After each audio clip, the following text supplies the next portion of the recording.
Kabib Heart, mayong adlaw. Anyway, grabe atong day-to-day after DA Central Office naapod tayo DTI. So partly, anong naani sila diri is nag-inspect sila sa atong processing plant. Kay coming na ang atong tenderizer!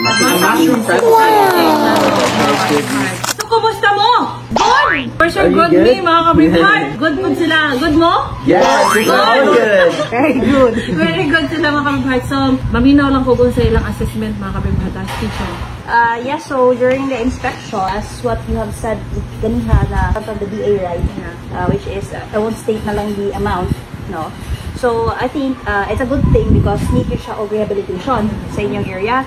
So, based sa inspection, ako nag-provide ang mga insights or inputs, which is, mato need for, since ang inyong roof is need for replacement, so, mato high ceiling naman, that's a good thing.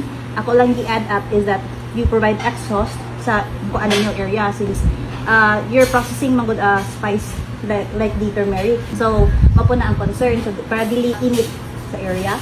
Ang mato, repainting sa the walls, your floors, your electricals. Pinalang yung ka-concern ako is your katong.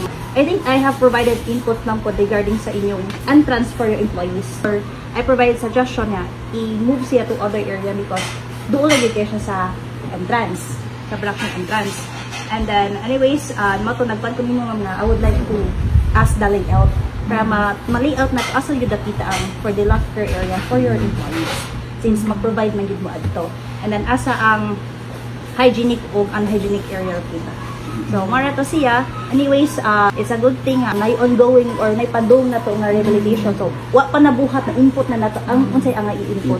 And then mo to i-provide lang nato ang feedback nato sa atong contractors. So, mo lang ito ang mga major yun nga changes or mga need i-improve atong inyong area. Oh, thank you. Basically, kanang imong nakita gyud dito kay mauna siya pud ang pinagtutukan nato sa mga engineers nato. Hopefully, thank you so much. But please bear with us for now lang. No, sige, it's okay. Para whatever sa pagbabago, if ever na may pagbabago dun sa plan, according sa suggested mo, yun lang naman ang kailangan namin. Talaga is yung ma-rehabilitate natin yung processing plant. Wala na may babaklasin or anything. Ay, salamat naman.